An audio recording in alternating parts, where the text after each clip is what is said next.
நேற்றும் இன்றும் ஓதப்பட்ட அருள் வசனங்களிலே அல்லாஹு தஆலா பொருளாதாரத்தினுடைய நிலை குறித்தும் வட்டியினுடைய கடுமையை குறித்தும் அல்லாஹ் எச்சரிக்கிறான்.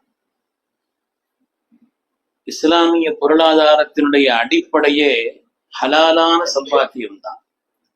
எந்த தொழில் செய்கிறார் என்பதல்ல, ஹலாலான எந்த சம்பாத்தியத்தையும் செய்யலாம், உழைக்கலாம், முயற்சிக்கலாம். பொருளாதாரத்தை குர்ஆன் பாராட்டுகிறது. ஹைர் என்ற வார்த்தையால் சொல்கிறது, ஜீனத் என்ற வார்த்தையால், அலங்காரம் என்ற வார்த்தையால் சொல்கிறது, உலகத்தின் அலங்காரம் என்று சொல்கிறது, உலகத்தினுடைய ஹைர் என்று சொல்கிறது. அதைவோல் நீங்கள் ஜும்ஆவுடைய ஃபர்லை நிறைவேற்றிவிட்டால் ஃபன்தஷிரு, பூமியில் பறந்து சென்று வபத்தகு மின் ஃபضலில்லாஹ், அல்லாஹ்வுடைய ஃபضலை தேடுங்கள், அருளை தேடுங்கள் என்று சொல்கிறார். பொருளாதாரத்தை தேடுவதை மார்க்கம் ஒருபோதும் தடை செய்யவும் இல்லை, அதற்கு ஒரு வரம்பும் எல்கையும் வைக்கவும் இல்லை. எவ்வளவையும் பொருளாதாரத்தை தேடலாம், ஒரே ஒரு நிபந்தனை ஹலாலாக இருக்க வேண்டும் என்பது மாத்திரம்தான். அது நம்முடைய தொழில்துறையாக இருந்தாலும் சரி, விவசாயங்களாக இருந்தாலும் சரி, வியாபாரங்களாக இருந்தாலும் சரி, தொழில்நுட்பத்தினுடைய எந்த நிலைகளாக இருந்தாலும் சரி. ஆனால் ஹராமான எந்த ஒரு நிலையையும் செய்யக்கூடாது என்று மார்க்கம் சொல்கிறார். இதிலே குர்ஆன் மிக மிக கடுமையாக எச்சரிக்கக்கூடிய ஒரே ஒரு விஷயம் வட்டி என்பது. வட்டிங்கிறது சாதாரணமானது அல்ல.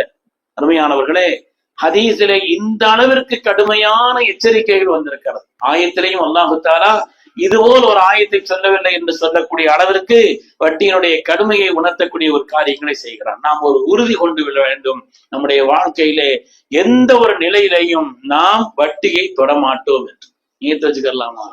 அதான் நசீபாக்கிடுவோம். முயற்சி பண்ணோம்னா, ஏன்னா வாழ்க்கையில பல பேருக்கும் பலவிதமான தேவைகள் இருக்கத்தான் செய்யும். திடீரென்று எதிர்பாராத தேவைகள் வரும், நிர்பந்தங்கள் வரும், பல்வேறு நிலைகள் வரும் பொழுதும் கூட அதற்குண்டான மாற்று வழிகளை யோசிக்க வேண்டுமே அல்லாது வட்டியில போய் விடுதரக்கூடாது. அதுக்காண்டி அந்த பொருளை அடமானம் வைக்கிறது, இந்த பொருளை இப்படி செய்யறது, இதுல இப்படி போடுறது, சீட்டை போடுறது, இந்த ஒரு நிலையில வர ஆரம்பிச்சோம்னு சொன்னா அதுக்கு பிறகு போற வழியில் அல்லாஹ் விட்டுருவோம்.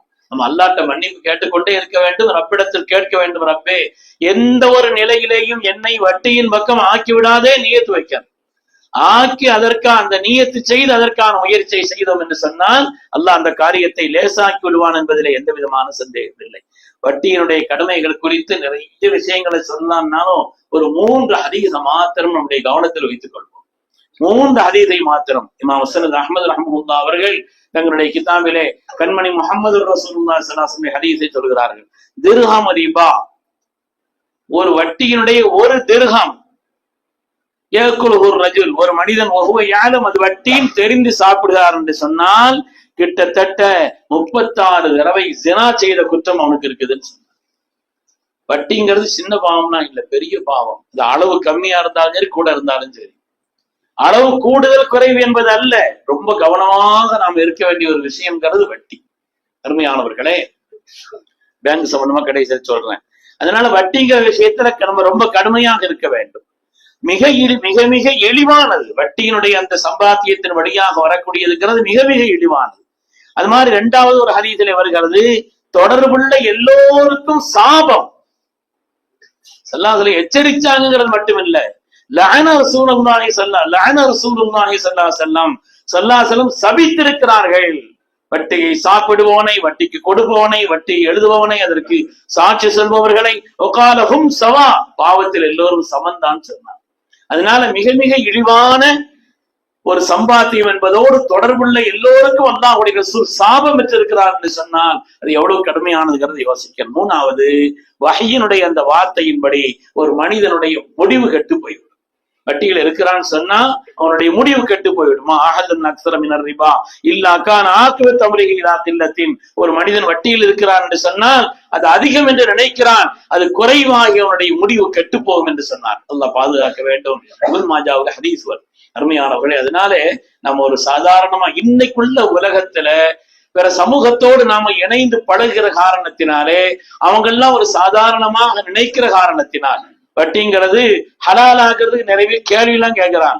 இப்படிதானா சத்தி, இப்படிதான், கண்டிப்பா அப்படித்தானா, இப்படித்தானா, எப்படியாவது ஹலால் ஆக்கலாமான்னு சொல்லிட்டு ஒரு ரூட் போட்டு கேள்வி எல்லாம் வித்தியாசமா கேட்கக்கூடிய ஒரு நிலையும் இன்று பார்க்கிறோம். ஏனென்று சொன்னால் நம்மை சுற்றி பழகக்கூடியவர்கள் பல பேர் அவங்களுக்கு ஒரு பிரச்சனை இல்லை, அது மாதிரி ஒரு சமூகத்தில் நாம் வாழ்கிறோம், இணைந்து வாழ்கிறோம் என்ற காரணத்தினாலே அருமையானவர்களே கடுமையாக எச்சரிக்கை செய்யப்பட்டிருக்கிறது. குர்ஆன் ஷரீஃபிலேயும் ஹதீஸிலேயும் கடும் எச்சரிக்கை. அல்லாஹு தஆலா தனக்குத்தானே சத்தியம் செய்து கொண்டான், சட்டம் போட்டுக் கொண்டான். அல்லாஹ்வுக்கு யாரும் சட்டம் போட முடியாது. தனக்குத்தானே அல்லாஹ் சட்டம் இட்டு கொண்டான். என்ன சட்டம்? அல்லாஹ் யுத்ஹிலுஹும் 3 கூட்டத்தாரை அல்லாஹு தஆலா சொர்க்கத்தில் நுழைவிக்க மாட்டேன் என்று அல்லாஹ் தனக்குத்தானே விதியை வகுத்துக் கொண்டான். ஒன்று, சாராயத்தில் புரள்பவன். 4 பேரை அல்லாஹ் சொர்க்கத்தில் நுழைவிக்க மாட்டேன் என்று அல்லாஹு தஆலா அர்பான் ஹக்குன் அலல்லாஹ், தன்னின் மீது அல்லாஹு தஆலா கடமையாக்கி கொண்டான் 4 பேரை. ஒன்று, சாராயத்தில் உழல்பவன். 2வது, ஆக்குல் ரிபா, வட்டியை சாப்பிடுபவன். 3வது, ஒரு யத்தீமினுடைய பொருளாதாரத்தை முறையில்லாமல் உண்பவன். 4வது, பெற்றோர்களை நோவிக்கக்கூடியவன், பெற்றோர்களுக்கு துன்புறுத்தத்தை தரக்கூடியவன் என்று ஹதரத் சய்யிதுனா முஹம்மது ரசூலுல்லாஹி ஸல்லல்லாஹு அலைஹி வஸல்லம் அல்லாஹ் சொன்னதாக சொல்கிறார். திருமக்களே, குர்ஆன் ஷரீஃபிலே அல்லாஹு தஆலா இப்படி ஒரு ஆயத்தை குர்ஆன்ல எங்கேயாவது நீங்க கேள்விப்பட்டிருக்கிறீங்களா? நேற்று என்று ஓதப்பட்ட ஆயத்துகள் வருகிறது. அல்லாஹ் சொன்னான், வட்டியை விட்டு விடுங்கள்.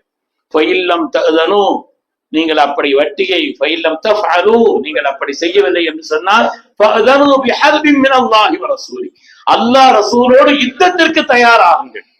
சுப்ஹானல்லாஹ், எவ்வளவு கடுமையானவர்.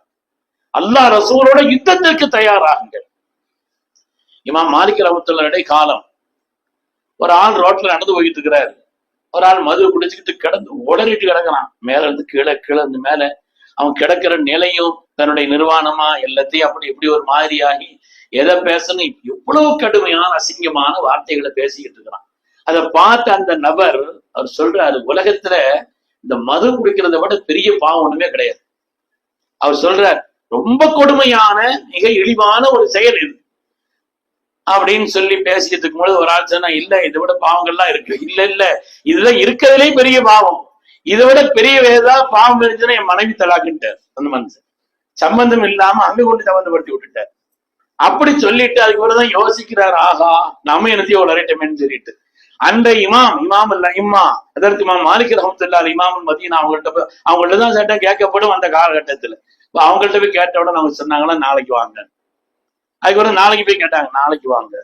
மறுநாள் என்று தள்ளி விட்டு கடைசியா அவங்க சொன்னாங்களாம், நான் வஜத்து கிதாபில்லாஹ் வலா ஃபீ ஹதீஸ் ரசூலில்லாஹி ஸல்லல்லாஹு அலைஹி வஸல்லம், நான் அல்லாஹ்வுடைய வேதத்தை ஆய்வு செய்தேன், அல்லாஹ்வுடைய ஹபீபின் உன்னதமான ஹதீஸ்களை ஆய்வு செய்தேன், ஆனால் ரிபாவை விட கடுமையான ஒன்றை குர்ஆனும் ஹதீஸும் சொல்லவே இல்லை.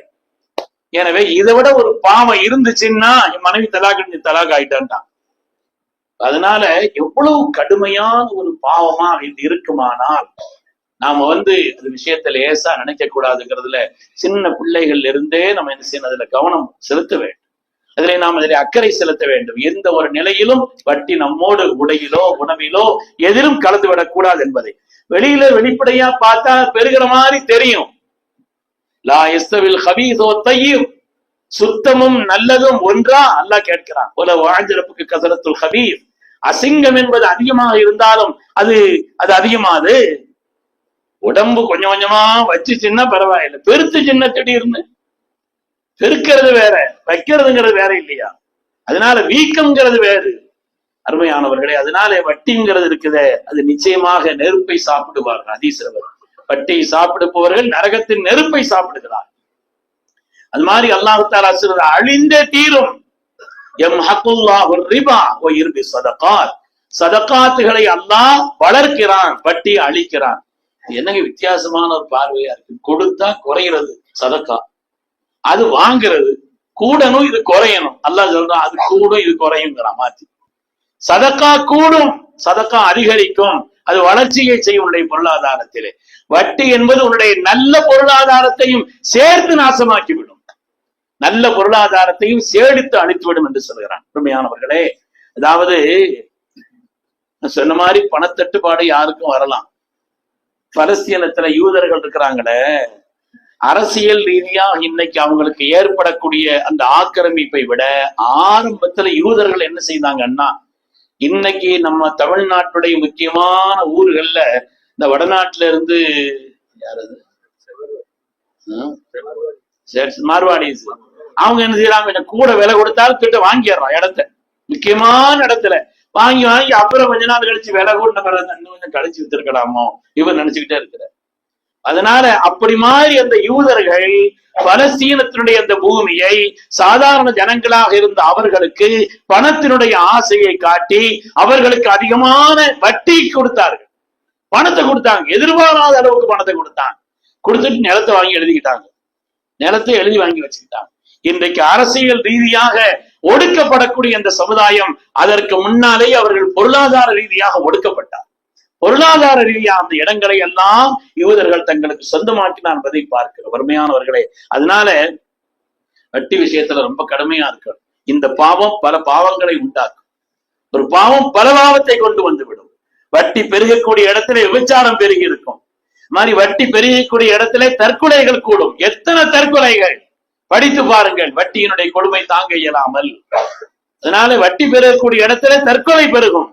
அதே போல மனிதனிடத்தில் உழைக்கும் எண்ணமே போய்விடும். வட்டி கொடுக்க ஆரம்பிச்சான்னு வைங்க, இன்னைக்கு கொடுத்தா நாளைக்கு வட்டி, அது வட்டி குட்டி போடும், அப்படி குட்டி போடும் பொழுது அவன் இப்படி உழைப்பான்.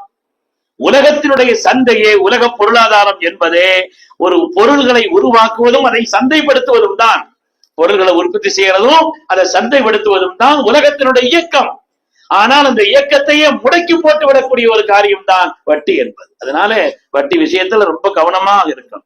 பேங்கு கூட நிர்பந்தத்துக்கு தான் பேங்கு கூட நிர்பந்தமான ஒரு நிலைக்குத்தான் ஒரு பொருளை பாதுகாக்கிறதுக்கு உண்டான ஒரு நிலை.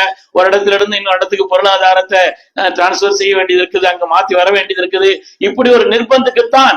இல்லை என்று சொன்னால் அது பேங்க்ல உள்ள அந்த பணத்தை எடுத்து அப்படி செய்யலாமா, இப்படி செய்யலாமா, பள்ளிவாசலுக்கு இது கொடுக்கலாமா, அது கொடுக்கலாமா, இந்த ஒரு பத்துவம் இல்லை.